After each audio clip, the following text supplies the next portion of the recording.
Hoy sabemos ya, tenemos conciencia prácticamente general de que la humanidad está actuando también como fuerza geológica. Esto no podía pasar por la imaginación a nadie hace solo 30 años. Hace solo 30 años.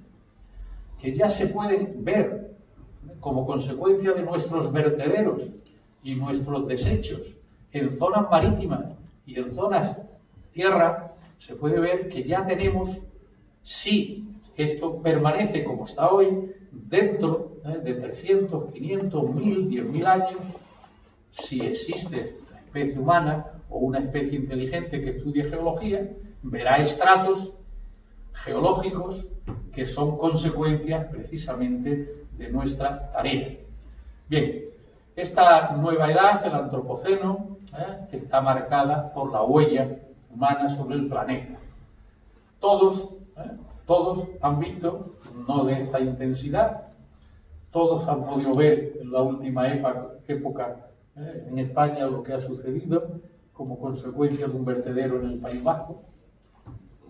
Todos han podido ver Zonzamas aquí, solo que claro, esto no tiene las magnitudes, pero igual dentro de muchos años también se podría registrar con excavaciones en el futuro y ver por estos lugares, ver cómo era la civilización.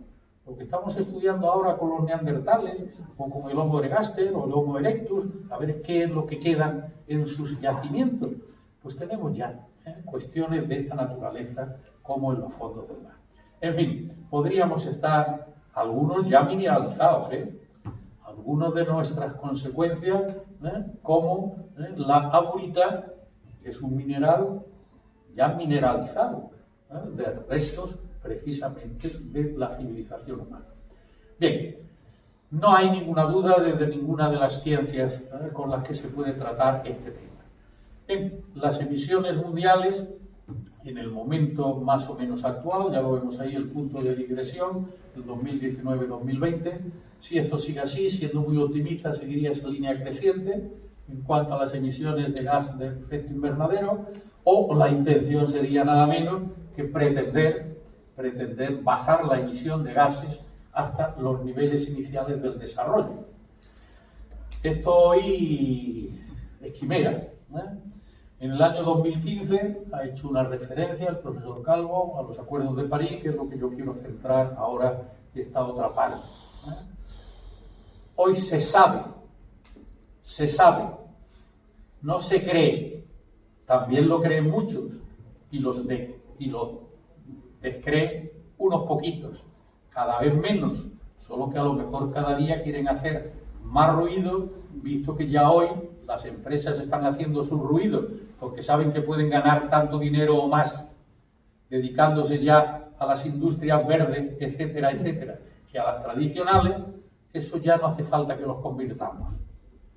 Y todos pues han visto ya cómo la juventud, de esta forma, con mucha juventud, pues ha hecho también más o menos folclore, más o menos utilizadas también política, social o empresarialmente, pero hoy prácticamente ya hay una aceptación general. Pero que haya una aceptación de que eso está, a que estemos dispuestos a tomar otra senda en la vida, mira, esto ya es otra cuestión. Esto es otra cuestión. Y con lo que ya hemos lanzado a la atmósfera, ya sabemos que no podemos dar marcha atrás. Por eso todos los intentos son para frenar, para que no compliquemos más la situación que tenemos, porque ya hay pasos irreversibles. O por lo menos todavía no sabemos suficientemente bien cómo podemos ser capaces de robarle, de extraerle a la atmósfera ese exceso de gases de efecto invernadero con la que la hemos llenado. Pero en fin, estos serían los dos extremos, el intento de volver a la situación primitiva, o que de 2030, que es la fecha que tenemos, no pasemos de eso que como un valor medio podemos afirmar el 1,5 grados de exceso sobre la temperatura anterior al desarrollo industrial. Bueno, en consecuencia, la ciencia nos ofrece un conocimiento perfecto de los fundamentos en todos sus aspectos, ¿eh? Y por otra parte, pues sí, nos quedaría el problema que no es perfectamente conocido numéricamente, no hay leyes tan fáciles como la de la física para saber cuánto exactamente, en cuánto tiempo, ¿eh? Para esto usamos modelos y todas las previsiones son sobre modelos cada día más ajustados. Hace 50 años decían, en Santander mañana lloverá, y cuando uno se iba a Santander hacía un sol espléndido, o lo que es lo mismo, los estudios meteorológicos estaban en cierre.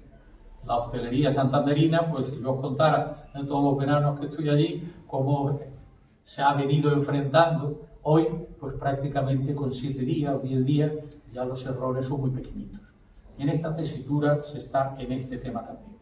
Bueno, podríamos hablar de los efectos directos del calentamiento global, pero el reloj corre mucho más, del diagnóstico sobre los hechos incontrovertibles, podríamos hablar de la terapéutica, sobre el cambio de vida al que quisieran, que habría que adoptar, la descarbonización de la atmósfera, desarrollo sostenible, cambio de vida, cuál sería el pronóstico de todas estas cosas en las que estamos, las enfermedades nuevas, la situación de catástrofe que hemos podido ver, la pérdida de biodiversidad, agotamiento de recursos naturales. Bueno, sobre el negacionismo querría decir muchas cosas, pero ya con esta imagen creo que ya tenemos bastante, ¿no? En el último escrito que me han pedido, precisamente en una editorial de Barcelona, pues me atreví a poner en un cuadro que solo tendríamos arreglo político si la ciudadanía norteamericana era capaz de no votar a Trump, ¿eh?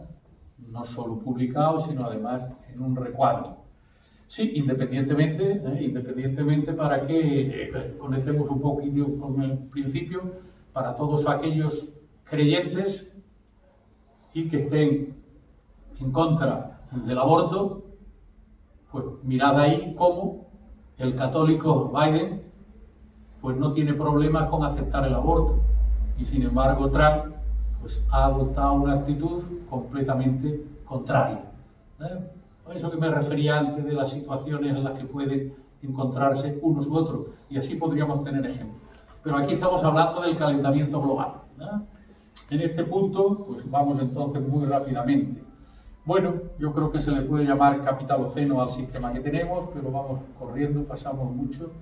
El buenismo de unos hacia el capitalismo verde, el malismo de otros, ecologicida. Bueno, estamos en una situación sin ninguna duda de emergencia y vamos hacia la catástrofe. Es necesario un cambio en el sistema productivo, en los valores y en las formas de vida. Bueno, y esto puede verse desde el punto de vista de la arquitectura y de los edificios, en un sentido. La construcción siempre muy lenta, se va al negocio inmediato, en consecuencia no es fácil que en este terreno se pueda hacer mucho, pero es necesario también. Desde el punto de vista de las empresas, pues mira, pues he seleccionado aquí, este domingo pasado, una de las mayores empresas, 3 páginas del País, bueno, y de todos, estas están tomadas del País, 3 páginas, y esta es la cabecera de cada una de las 3 páginas. Energía para todos, energía renovable, energía eficiente. Esta es la situación. Esta es la que tienen hoy nuestras empresas hoy. No hay ninguna que no haga propaganda o no haga publicidad de que está por el desarrollo sostenible de una manera u otra. Hidrógeno verde, objetivos de desarrollo sostenible, todos los anuncios de Iberdrola desde hace un año con continuidad. Hoy no tendríamos por qué tener miedo. Aquí no es previsible que hubiera ninguno, representante de ninguna empresa, como la anécdota a la que me he referido antes con la energía nuclear, que diga que lo del desarrollo sostenible es una tomadura de pelo. Eso hoy carecería de sentido. Bien, el futuro de la aviación pasa por el hidrógeno. Para el año 2035 ya tendríamos otras posibilidades previsibles. las empresas están ya todas orientadas ante la nueva ola verde y digital, en fin, unas palabritas, aunque sean pocas, para las consideraciones políticas a las que me refería antes. El punto de referencia cultural hoy en el ámbito de la política son los estados, pero los estados por medio de sus gobiernos. Ya hemos visto que propiamente no son las grandes empresas. Tampoco hoy el punto principal serían las revoluciones o los movimientos sociales del pueblo. Sí la necesidad de que estos movimientos sociales obliguen, inciten a los gobernantes a que tomen esta senda. Bueno, en consecuencia, el punto de partida ya no tenemos que irnos ni a 1850, ni a 1950, ni al 2000. Vamos a referirnos a los acuerdos de París. Los acuerdos de París fueron los compromisos que adoptaron la práctica generalidad de los estados del planeta en la reunión, llaman las reuniones de expertos con los gobiernos a la cabeza, y en el que jugaron sus bazas la mayor capacidad de poder occidental, presidente de los Estados Unidos, y también en el mundo occidental la mayor autoridad religiosa, Barack Obama y el Papa Francisco. Bien, pues los dos, a lo largo de ese año 2015, pues dejaron muy claros sus puntos de vista con respecto a este tema. Y los dos lo plantearon con términos radicales, para hacer frente al calentamiento global, meteorológico e estaciones hidrológicas.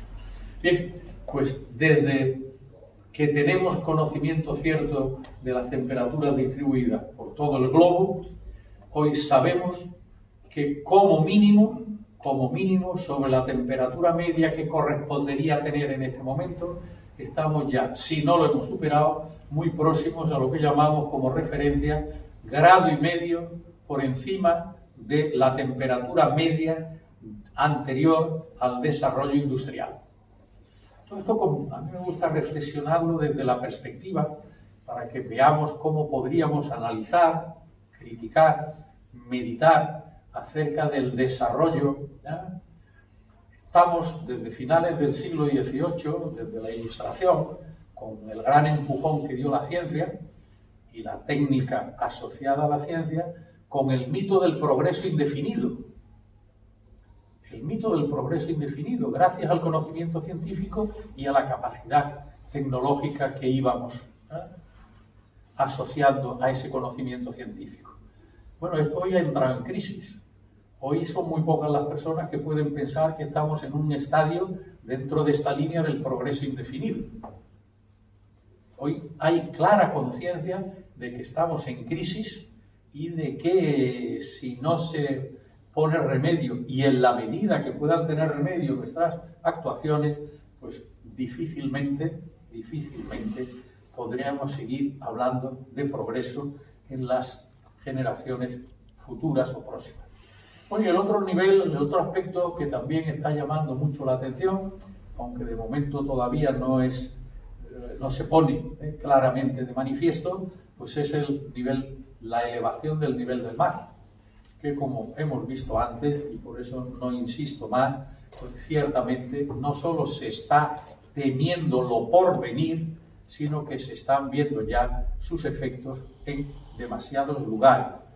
Bastante menos de lo que sería ya previsible, pero los procesos son a veces más lentos. Bueno, hablar de que 10 años es lento para una cuestión que geológica o es astronómica, eso es de una rapidez vertiginosa, pero dentro de la vida de cada uno de nosotros, pues ciertamente podríamos decir, todavía no hemos visto que el océano Atlántico, en esta zona entre Marruecos y Lanzarote, haya subido 1 metro el nivel del mar.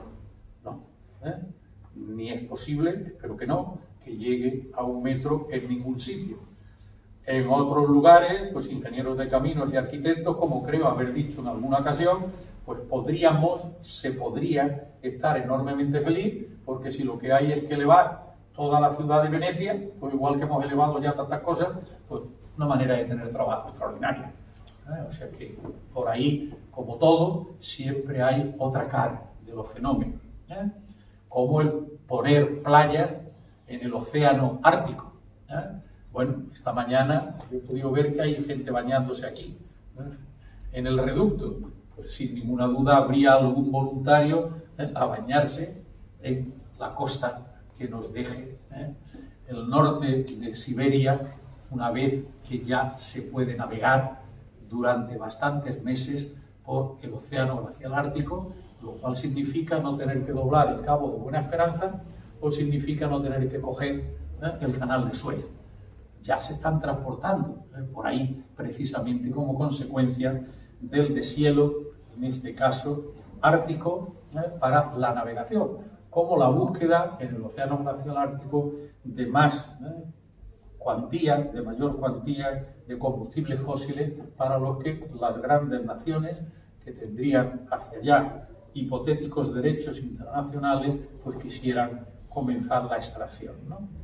Bien, desde el punto de vista de la física de la atmósfera, ya nos lo ha recordado, el fenómeno físico es elemental. El fenómeno físico no es más que recibimos energía del Sol, energía a una frecuencia más alta, que puede atravesar la atmósfera, esta capa de gases de efecto. No se ve ahí la...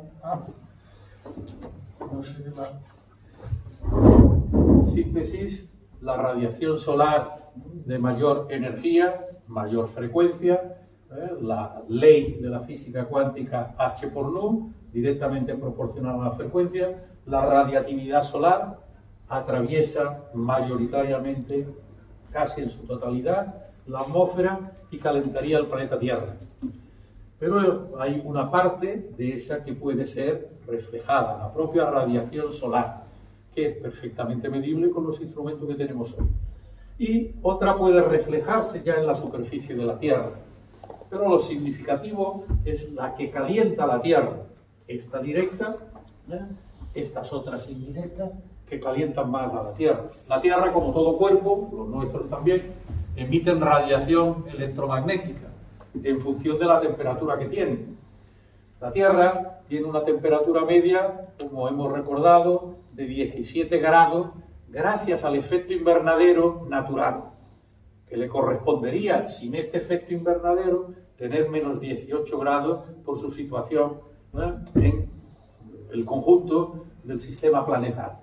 Bien, pero lo que emana del planeta Tierra es de mucho menor energía, porque es de menor frecuencia. Y lo que va a hacer la mayor parte, que está como radiación infrarroja, no como radiación visible prioritariamente, pues la propia atmósfera va a devolver hacia la Tierra una gran parte de esta energía. En consecuencia, sin ninguna duda, desde la ciencia sabemos perfectamente cómo se está calentando la Tierra. Entonces la pregunta es, ¿y es que hoy esa capa que llamamos de gases de efecto invernadero es distinta que en épocas anteriores? Sin ninguna duda. Y lo sabemos por la cantidad de gases de efecto invernadero que estamos lanzando a la atmósfera, que son también medibles. Bien, podríamos seguir hablando y hablando de todo este conjunto de cosas, pero el reloj corre y no debemos pararnos ahí. Bueno, hay todo un conjunto de gases de efecto invernadero que conocemos perfectamente y cómo todos ellos está creciendo la cantidad que existe de ellos en la atmósfera. Todos. Y quizá lo más importante o lo más significativo, a lo que me he podido referir antes, es la cantidad de dióxido de carbono, cómo ha estado en estos últimos 50, 60 años creciendo sin parar. En Mauna Loa es uno de los sitios más significativos porque ahí no se puede achacar a las contaminaciones de Nueva York, de París, Londres, Madrid o lo que sea. Y como este regulador central, como aforo, medidor de lo que está sucediendo, pues es uno de los referentes más importantes. Pero lo mismo en el hemisferio norte que en el hemisferio sur, desde el Ártico hasta el Antártico, pasando por las distintas regiones, cruzando el Ecuador, por todas partes, todas las mediciones conducen a esto. Obviamente en unos lugares más y en otros lugares menos. Y obviamente en todos los lugares están más o menos oscilando, como no puede ser de otra manera ante un fenómeno en principio tan complejo como es el de la atmósfera. Bien, en estos momentos la situación media en el hemisferio norte, como era donde más medidas había, todos conocen perfectamente que los grandes continentes en gran medida están en el hemisferio norte. En el hemisferio sur pues tenemos Australia, la parte ya más estrecha de África y la parte más estrecha también de la antigua América española. Bueno, en las referencias al hemisferio norte, y cuando hasta hace más o menos, todavía hace 5 años solo, estaban predicando que en la Antártida no se estaba produciendo deshielo, sino que se estaba generando más hielo.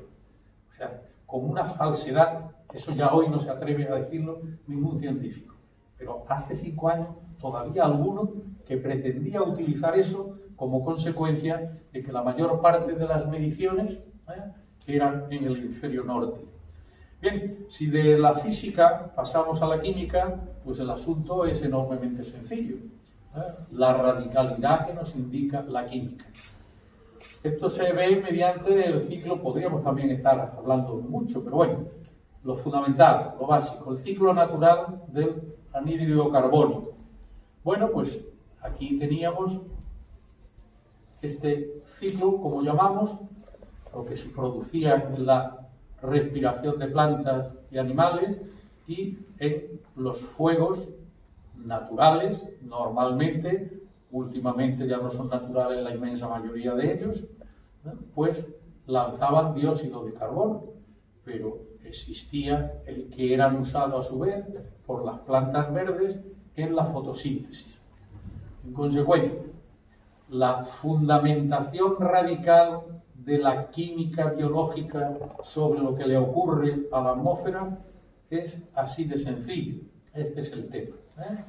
Agua y el dióxido de carbono que hay en la atmósfera, a fin de cuentas, moléculas inorgánicas, ambas, gracias a la energía de la luz del sol actuando sobre las plantas en la fotosíntesis son capaces de producir molécula orgánica diferente, prácticamente glucosa, lípidos, proteínas, celulosa y lanzar oxígeno de regeneración a la atmósfera.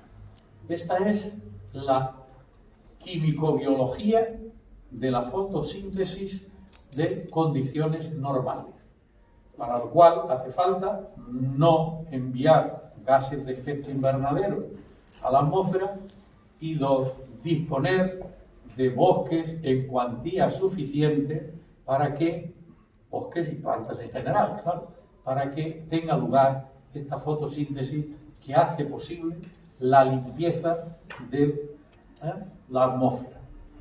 Bueno, desde el punto de vista de la geología, pues también la ciencia puede decirnos algo, para que dejemos un poco más claro. Y poco, eso ha venido siendo así. Consecuencia de lo que se trata es de que todos entendamos los principios fundamentales de la ciencia para que podamos criticar las actuaciones, vengan de donde vengan y fueran de la naturaleza que fueran. Y esto para hacerlo en defensa de la vida, y en defensa, sobre todo, de la vida humana, como nos han hablado. Bien, desde el punto de vista de la ciencia, eso que podemos llamar el ámbito de la sabiduría, en las creencias se apoya uno, y las creencias pueden ser mucho más importantes que la ciencia para el comportamiento vital, mucho más importante. Pero las creencias no son sabiduría, y la sabiduría es generalizable, es exportable, y antes o después, por mucho que nos empeñemos, quien se empeñara, pues no tendrá más remedio que tragar el ridículo, tragar la vergüenza o reconocer que ha estado equivocado o que lo han engañado. Eso puede pasar con todas las ideologías, con todas las creencias. Con la ciencia, pues, lo que hace falta es saber que la ciencia no es la naturaleza hablando. La ciencia es un conocimiento progresivamente creciente, pero que siempre es aproximación. Siempre. Los creyentes en la certeza absoluta de la ciencia son igual de graves en la sociedad que pueden ser nosotros a los que nos estamos refiriendo. Pero la ciencia es la que aporta sabiduría, la que pone de manifiesto hechos que, independientemente de las creencias o de las adscripciones ideológicas o de las perspectivas filosóficas que cada uno pueda tener, pues es donde uno puede encontrar el encuentro radical, la raíz de dónde nos encontramos, pero insisto que lo que se sabe en ciencia, en unas ciencias más, en otras ciencias menos, no son dogmas de fe, ninguno de ellos, ninguno de los saberes científicos. Lo que sí son los menos errados y los más próximos a la realidad, que no es poco, que no es poco. Bien, desde esta perspectiva se sabe sin ninguna duda que el desarrollo industrial y económico pues emite gran cantidad de gases de efecto invernadero. Se sabe perfectísimamente, sin ninguna duda, un hecho, que el planeta está en proceso de calentamiento antropogénico. Yo desde hace más o menos unos 10 años, en todas las conferencias que estoy dando, en distintas academias o en distintos foros, las últimas que hemos dado en la Academia de Ingeniería y en el Instituto de España, en todas las academias de ciencia, me niego a hablar de cambio climático. El cambio climático ya en sí es una expresión neutra. A lo largo de toda la historia del planeta ha estado cambiando sin que eso tenga mayor ni menor repercusión directa. La situación es de calentamiento, pero no solo es de calentamiento, sino que es de calentamiento generado por la actividad humana. Calentamiento antropogénico. Ni cambio climático natural, ni cuestiones que puedan presentarse más o menos con esta expresión. Aunque los últimos que hemos publicado aquí en el Instituto de Estudios Canarios, pues habláramos que era lo normal de cambio climático en ese año, creo recordar, 9. El calentamiento constituye un grave problema para la diversidad de la vida. La extinción de especies es uno de los efectos más claros de esta situación en la que nos encontramos y, como nos acababan de recordar, generará graves problemas a la humanidad. Bien, pues vamos entonces a concretar, fugazmente, claro, en qué consisten esos hechos conocidos por la ciencia, que es lo que cualquier persona que no se niegue a ver realidad, a aproximarse al conocimiento científico de estos hechos tan concretos, pues ¿qué le vamos a hacer? Se podrá negar lo que quiera, pero no el hecho. El primer punto de referencia es el de la astronomía. Sol y Tierra. ¿Cómo se encuentran el Sol y la Tierra? Bueno, pues sabemos perfectamente que la Tierra orbita alrededor del Sol y al mismo tiempo gira sobre sí mismo y simultáneamente tiene otros dos giros sobre otros dos ejes de menos importancia. Pues muy bien, sabemos perfectamente desde la astronomía, la primera gran ciencia física que se conoce, digámoslo así, porque se refería solo al sistema solar, Galileo, Kepler y Newton, y luego los que fueron descubriendo las partes finales ya fundándose en los conocimientos físico-matemáticos ya claros en los siglos XVII y XVIII, pues hoy sabemos perfectamente que no hay ninguna perturbación en la respectividad del Sol al planeta Tierra. La respectividad primordial es la distancia. La órbita es absolutamente normal. No estamos en ningún periodo de deformación orbital. Lo segundo elemento capital para la visión astronómica es el fenómeno que se llama radiatividad, no radiactividad, sino radiatividad solar. El Sol está en una fase normal de su radiación electromagnética. Está emitiendo una cantidad de energía, fundamentalmente en el rango espectral de frecuencias que llamamos luminosa y calorífica, la luz ordinaria, la que nosotros vemos con nuestros ojos, y el infrarrojo, en periodos absolutamente normales de su estrella. Entonces, ¿dónde puede existir algo, desde la perspectiva astronómica, el fundamento de la ciencia, que no esté ni en el Sol ni en la órbita? Solo quedaría lo que puede hacer el planeta Tierra. El planeta Tierra, por la posición que ocupa en el sistema solar, tendría que tener de temperatura media, os digo un complemento de lo que nos acaba de contar el profesor Calvo, tendría que tener una temperatura de menos 18 grados. Eso es lo que le corresponde en la escala planetaria en la que nos encontramos. El análogo a los menos 55 de Marte a los que él se ha referido. Eso es lo que le correspondería al planeta Tierra si no tuviéramos la enorme suerte de tener efecto invernadero. Pero el efecto invernadero natural, no el efecto invernadero antropogénico, que es al que tenemos que referir. Gracias al efecto invernadero natural, del que ha dispuesto, con numerosos altibajos y oscilaciones a lo largo de los 4.500 millones de años que lleva existiendo el planeta Tierra, como uno de los constituyentes del sistema planetario solar, todo eso ha sido natural. Ahora resulta que en el último siglo y medio, y fundamentalmente en los últimos 50 años, el asunto es de naturaleza antropogénica.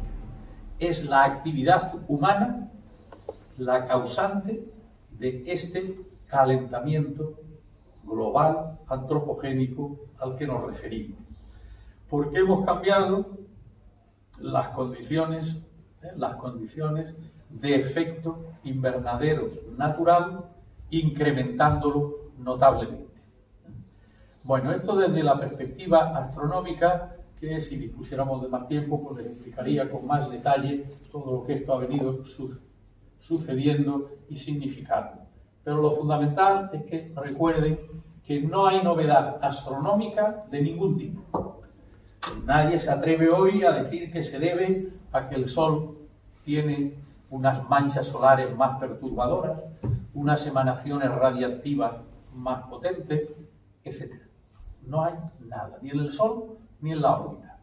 Bien, desde una perspectiva propiamente física, los elementos que manejamos en física, pues si nos referimos a los parámetros más relevantes que estamos utilizando para conocer la situación y al mismo tiempo en la prevención de los efectos, tanto en el ámbito de las causas como de los efectos, y por no poner relaciones enormemente grandes, pues lo normal es que nos fijemos como referencia en tres de ellos, ¿no?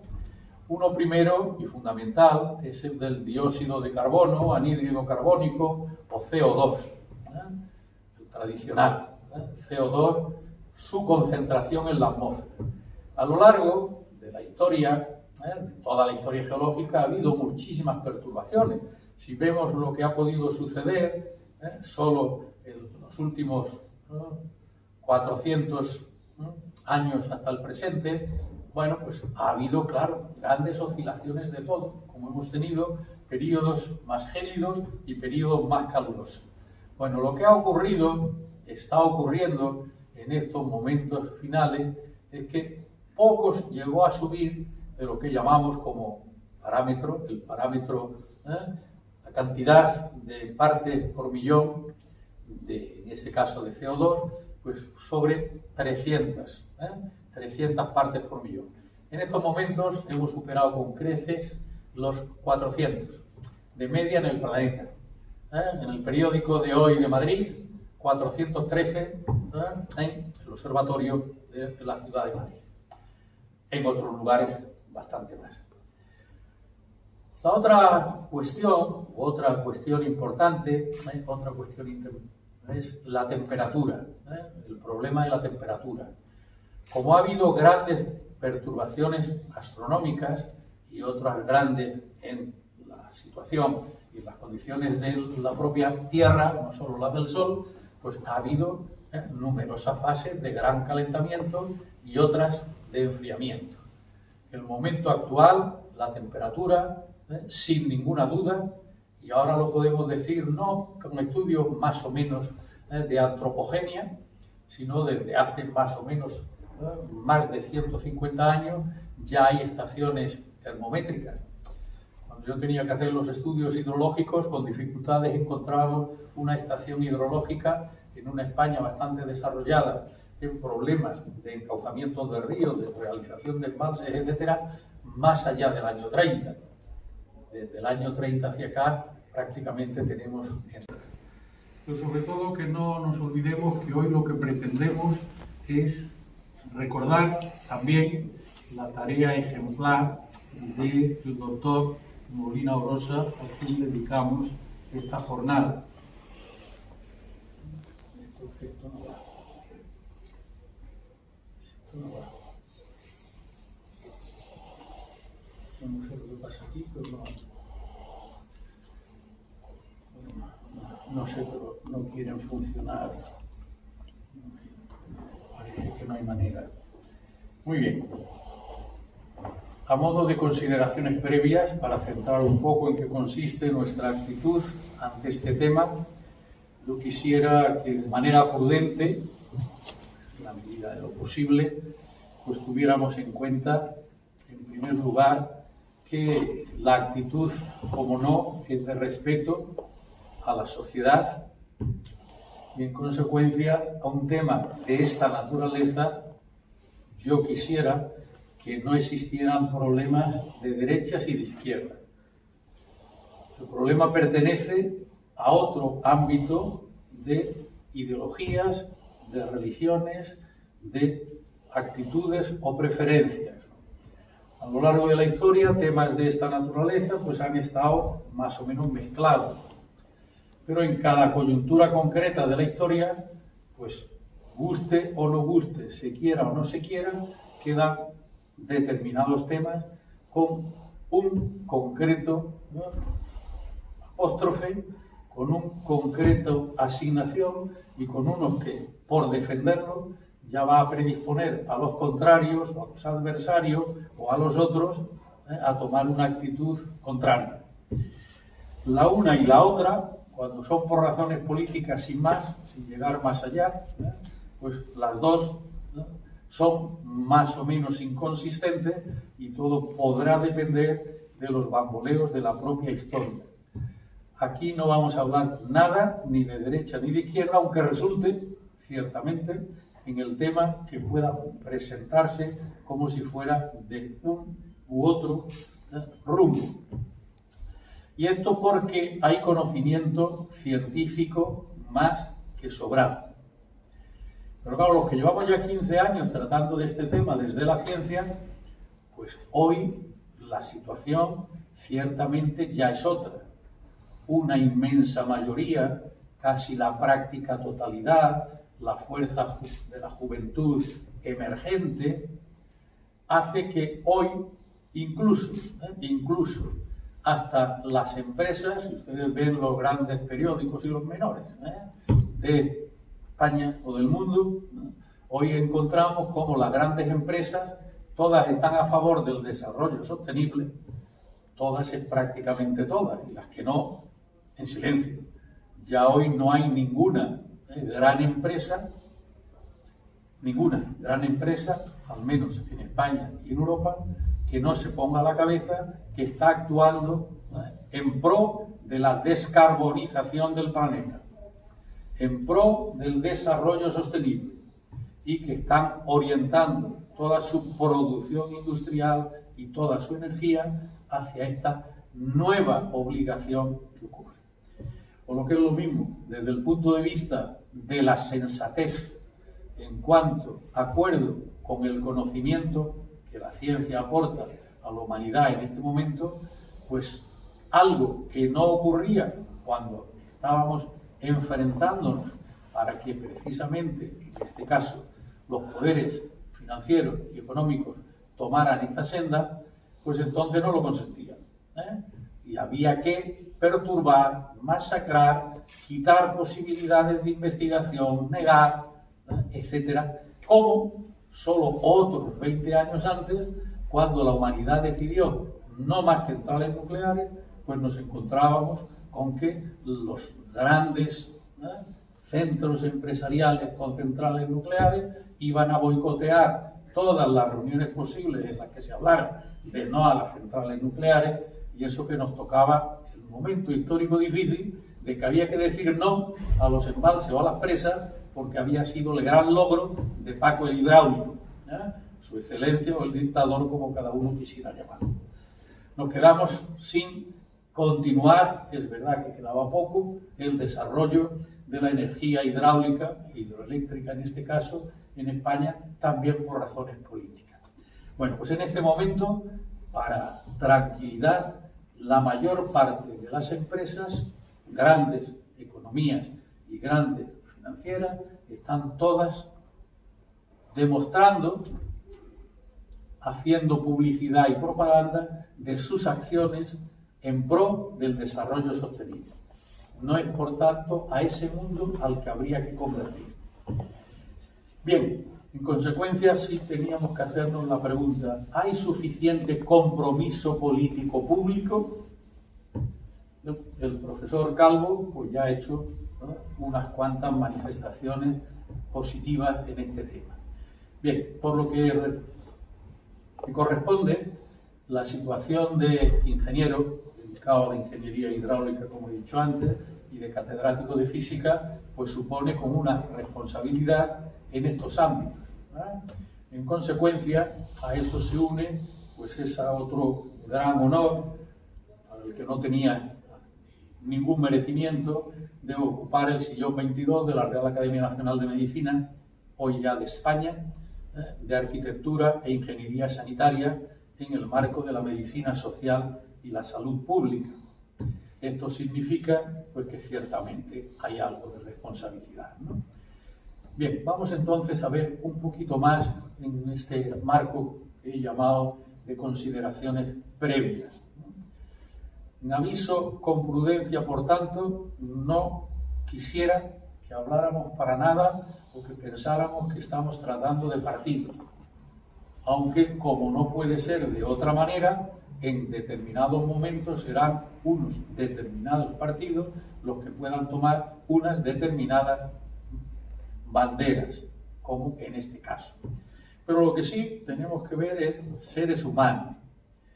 Otra noticia, otra nota fundamental, que la cuestión hoy de los partidos políticos, suponiendo que se pudiera seguir hablando de derecha e izquierda, cuando los problemas más gordos no son los propiamente ideológicos, pues tenemos también el tema que hoy está abrumando, de lo que se llama la agenda globalista, el nuevo orden mundial, la Agenda 2030, en fin, todo ese otro conjunto de características mundialistas, universalistas, globalistas, como queramos llamarlo, que tienen también todo un cierto sesgo frente al que están surgiendo desde una perspectiva social, pues eso que podemos llamar los nacionalismos por una parte y los populismos de otra, ¿eh? Tampoco quisiera yo que quedáramos más o menos perturbados, preocupados por situaciones de este tipo. Que el mundo necesita unas instituciones internacionales claramente más eficaces que las que tenemos, eso no hay ninguna duda. Que quizás no se necesite y sea reprimible, lo que desde algunos tipos de poderes se está haciendo precisamente para que los sentimientos o las concepciones propias de la casa, la familia, el pueblo, la ciudad, la nación, el Estado propio, pues se estén devaluando. Pues sin ninguna duda esto también existe. Pero el asunto que tenemos entre manos está muy por encima, o muy por trasfondo, si queremos decir así, que estos otros. En consecuencia, no se trata ni de ideologías políticas, religiosas o filosóficas, y sí desde la ciencia, desde lo que yo quisiera hacer estas reflexiones para concluir sobre la situación política del presente. Y desde la perspectiva de la responsabilidad, pues frente a los activismos de tantos signos y de tantas resistencias interesadas. Las resistencias interesadas evidentemente no van para un conjunto de personas del pueblo que hayan podido ser convencidas por lo que sea, como sea, o porque hayan creído, ¿no?, con fe totalmente respetable, sin ninguna duda, y que se hagan partidarios de lo que hoy no tiene sentido. En esta misma sala, una gran personalidad de la ciencia española dio aquí una conferencia, creo recordar que fue el año 2000, ¿fue el 2000? Y llenó un vaso de agua, invitó a uno de los asistentes, una vez que en el agua había unos trozos de hielo, a que marcara con un bolígrafo la línea del nivel de agua. Y le echó por encima la servilleta y estuvo hablando sobre estos temas. Tenía que decir que no había ningún problema, con el calentamiento global. Y al final de la conferencia quita la servilleta y dice: venga usted a ver qué le ha pasado con temas, ejemplos falsos, falsificadores de esta naturaleza, pues se ha estado desde el año 80 hasta el 10. Hoy ya no se atreve ningún científico a predicar estas barbaridades. No es el hielo que está flotando en el mar, el que por mucho que se deshiele va a seguir el mismo nivel del mar. Son los glaciares, son todas las cantidades de agua sólida o de hielo que hay sobre Groenlandia, sobre Canadá, sobre la Antártida, etc. Se han estado inventando y financiando estudios presupuestamente científicos para negar el cambio climático por intereses empresariales para seguir explotando carbón, haciendo centrales de carbón, explotación de fósiles o combustibles fósiles o como queramos llamarlo, y seguir por esta senda. Desde esta perspectiva más o menos generalizada, esto se ha paliado. Hoy ya no hay ninguna empresa que se presente aquí a decir que no estamos en una fase de calentamiento global, y mucho menos que eso no tiene